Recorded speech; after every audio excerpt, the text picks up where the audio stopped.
को सुनाते हैं महाकुंभ में जो हादसा हुआ, इसे लेकर मुख्यमंत्री का बयान सामने आ गया है।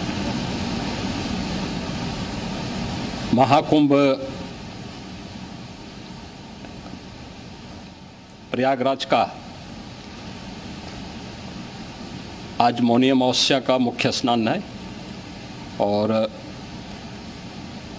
कल सायंकाल 7 बजे से ही काफ़ी बड़ी संख्या में श्रद्धालुजन प्रयागराज पहुंच करके स्नान भी कर रहे थे और काफ़ी बड़ी संख्या में श्रद्धालुजन ब्रह्म मुहूर्त का भी इंतजार कर रहे थे। एक दुर्भाग्यपूर्ण हादसा इसी दौरान अखाड़ा मार्ग पर संगम के तट पर हुआ, जिसमें 90 से ज़्यादा लोग गंभीर रूप से या सामान्य रूप से घायल हुए। यह हादसा भारी भीड़ के द्वारा अखाड़ा मार्ग के बैरिकेडिंग्स को तोड़ने और उसके बाद उससे कूद करके जाने के कारण वहाँ पर हुआ है, जिसमें 30 के आसपास लोगों की दुखद मृत्यु हुई है। 36 घायलों का प्रयागराज में उपचार चल रहा है। शेष घायलों को उनके परिवार के सदस्य लेकर के चले गए हैं। घटना दुखद है, मर्माहत करने वाला है।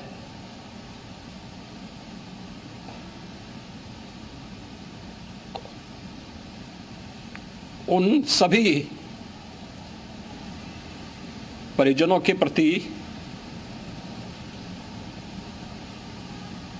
हमारी पूरी संवेदना है। हम लोग रात्रि से ही लगातार प्रशासन के संपर्क में हैं। मेला प्राधिकरण, पुलिस प्रशासन, एनडीआरएफ, एसडीआरएफ,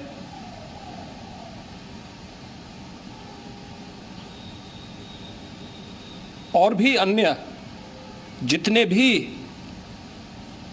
व्यवस्थाएं हो सकती थी उन सबको वहां पर तैनात किया गया है। परिणाम उसी का है कि हादसे के कुछ ही देर के बाद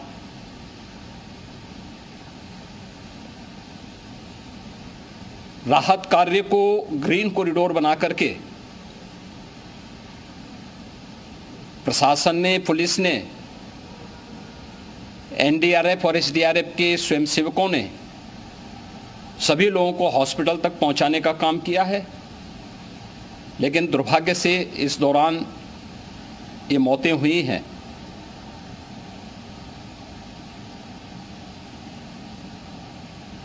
स्वाभाविक रूप से इन सब मुद्दों पर प्रश्न उठना स्वाभाविक भी है।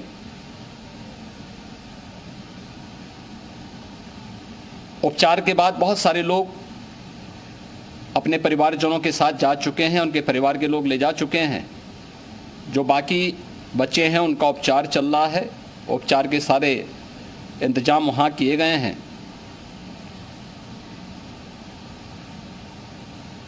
प्रेशर मौनी अमावस्या का ये मुख्य स्नान है महाकुंभ का, और बहुत ज़्यादा प्रेशर प्रयागराज में होने के कारण सभी प्रकार के मार्ग भी चौक थे। रात्रि से ही प्रशासन उन मार्गों को खुलवाने और स्थिति को सामान्य करने के लिए पूरी तत्परता के साथ लगा भी रहा।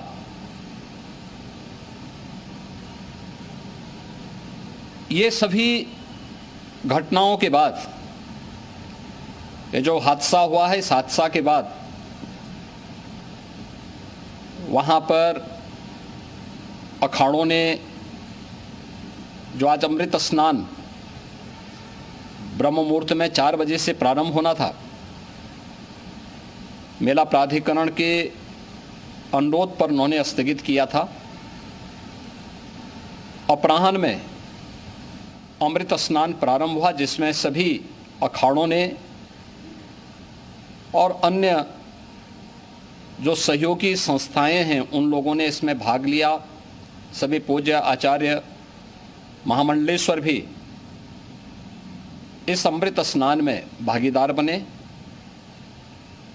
प्रयागराज में आज 8 करोड़ से अधिक लोगों का, श्रद्धालुओं का दबाव था।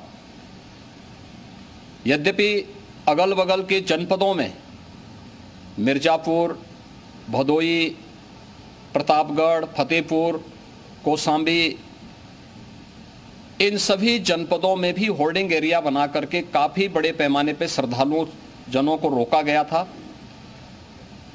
जिन्हें अमृत स्नान संपन्न होने के बाद, जब सभी अखाड़े स्नान संपन्न कर चुके हैं, उसके बाद अब वहाँ से रिलीज किया गया है। इतना भारी दबाव ये पहली बार वहाँ पर देखने को मिला था, और जिसके बारे में हम लोगों ने पूरे इंतजाम करने के प्रयास भी किए गए थे। रेलवे स्टेशनों पर, चाहे वह जोशी हो, चाहे वह प्रयागराज सिटी हो, प्रयागराज हो, फाफामऊ हो, उन सभी पर लगातार दबाव बना रहा। रेलवे ने भी इस दौरान वहाँ के दबाव को ध्यान में रखते हुए मेला स्पेशल चलाई। रूटीन और मेला स्पेशल को मिलाकर के लगभग 300 से अधिक ट्रेन रेलवे के द्वारा अब तक चलाई जा चुकी हैं, और जिससे श्रद्धालु जनों को उनके गंतव्य तक पहुंचाया जा सके। उत्तर प्रदेश परिवहन निगम ने भी अपनी 8000 से अधिक बसेज श्रद्धालु जनों को उनके गंतव्य तक पहुंचाने के लिए लगाया हुआ है, और जिससे उन सबको सुरक्षित उनके घरों तक पहुंचाया जा सके। दिन भर स्मूथली, बहुत ही सुगमता के साथ पूरा स्नान इसके बाद हुआ है, जिसमें पूज्य शंकराचार्य, आचार्य महामंडलेश्वर, वरिष्ठ संतजन और सभी अखाड़ों ने इसमें पूरा सहयोग भी किया और पूरे कार्यक्रम को सकुशल संपन्न करने में अपना योगदान भी दिया है। ये सभी घटनाएं मर्माहत करने वाली भी हैं और एक सबक भी है, लेकिन हादसे के तह में भी जाने की आवश्यकता है, और इसी दिशा से सरकार ने भी तय किया है कि हम इसकी एक जुडिशियल इंक्वायरी भी करेंगे, क्योंकि कई बार रिव्यू होने के बाद स्थानीय स्तर पर हर प्रकार की सतर्कता के बाद आखिर कहां से ऐसे हादसे फिर भी होते हैं और हुए हैं। इसके लिए हम लोगों ने न्यायमूर्ति हर्ष कुमार के नेतृत्व में पूर्व डीजी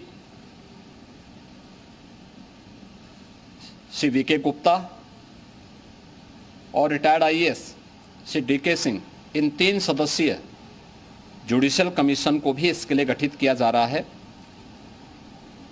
इन सभी अन्य कार्यों के साथ साथ हम लोगों ने वहाँ की पूरी घटना पर आज पूरे दिन भर एक एक घटना को लेकर के मुख्यमंत्री का जो कंट्रोल रूम था, उस कंट्रोल रूम से भी,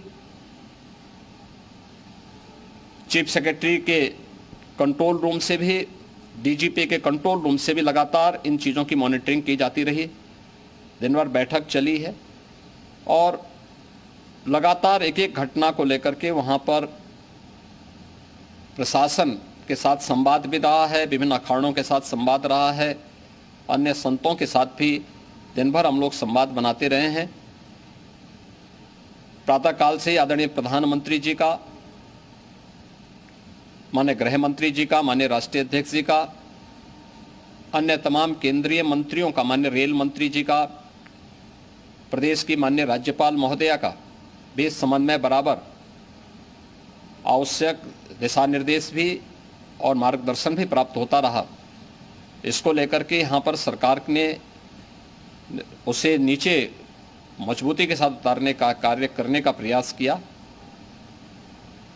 घटना अत्यंत दुखद है। मृतकों के प्रति मेरी विनम्र श्रद्धांजलि है। जितने भी मृतक के परिजन हैं, उन सभी परिवारजनों के प्रति जिन्होंने अपने परिवार के सदस्यों को खोया है, मेरी संवेदनाएं हैं। विनम्र श्रद्धांजलि उनके प्रति संवेदना मेरी है। और इस पूरी घटना की हम लोग न्यायिक जांच करवा करके इसकी तह में भी जाएंगे। इसके अलावा पुलिस के स्तर पर भी अलग से हम लोग इसके एक अलग से भी जांच करवाएंगे कि आखिर कहां पे ऐसे हादसे किन कारणों से हुए हैं, क्योंकि पहले से इस बारे में हम लोग, हमारी रणनीति थी कि इतनी बड़ी संख्या में श्रद्धालु वहां पर आएंगे। मृतक के परिजनों के प्रति हम प्रदेश सरकार की तरफ से, जिन्होंने इस हादसे में अपने परिवार के सदस्यों को खोया है, वहां पर मेला प्राधिकरण के पास वो पूरी सूची है, उन लोगों ने उसको वहां पे जारी भी किया है। मैं उन सब के प्रति अपनी संवेदना भी व्यक्त करता हूं और परिवारजनों को हम प्रदेश सरकार की तरफ से 25-25 लाख रुपए की आर्थिक सहायता की घोषणा भी कर रहे हैं। और न्यायिक आयोग इस पूरे मामले को देख करके एक समय सीमा के अंदर राज्य सरकार को अपनी रिपोर्ट देगा और इसमें आने वाले समय में या आने वाले स्नान के लिए भी हम और कैसे व्यवस्था को और सुदृढ़ किया जा सकता है, इसके बारे में भी कल मुख्य सचिव और डीजीपी स्वयं एक बार प्रयागराज जाकर के उन सभी मुद्दों को देखेंगे।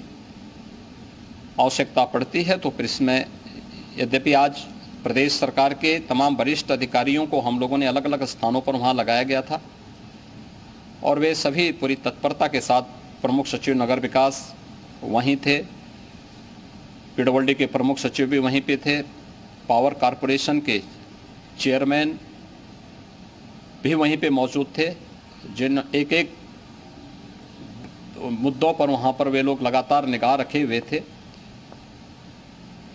लेकिन दुर्भाग्यपूर्ण घटना और ये मर्माहत करने वाली घटना है। मैं सभी उन पुण्य आत्माओं के प्रति अपनी विनम्र श्रद्धांजलि भी अर्पित करता हूँ।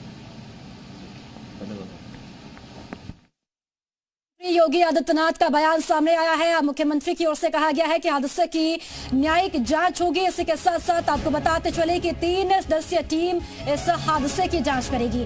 हादसे की तह तक जाया जाएगा। जिसकी भी लापरवाही होगी, जिसने भी कोताही बरती है, उस पर कार्रवाई होगी। तो बड़ी खबर आपको बता दें, मुख्यमंत्री योगी आदित्यनाथ का बयान महाकुंभ हादसे को लेकर सामने आया है। मुख्यमंत्री ने कहा है कि अब इस मामले की जांच होगी, तह तक जाया जाएगा और हर एंगल से अब इस मामले पर निगरानी रखी जा रही है, जांच की जा रही है। इसी के साथ साथ अपनी बात को रखते हुए मुख्यमंत्री भावुक होते हुए भी नजर आए। मुख्यमंत्री के आंसू भी छलके। और चलिए ज्यादा जानकारी के साथ महाकुंभ से कुंदन मेरे सहयोगी मेरे साथ जुड़ चुके हैं। कुंदन, मुख्यमंत्री योगी आदित्यनाथ का बयान सामने आया है, अब न्यायिक जांच होगी पूरे हादसे की, लेकिन दूसरी तरफ मुख्यमंत्री भावुक होते हुए भी नजर आए। बिल्कुल, देखिए मुख्यमंत्री योगी आदित्यनाथ की भावुक तस्वीरें हमने देखी। उनकी आंखों में आंसू थे। ये इसलिए थे क्योंकि उनकी मेहनत जो है हम लगातार दिखा रहे थे।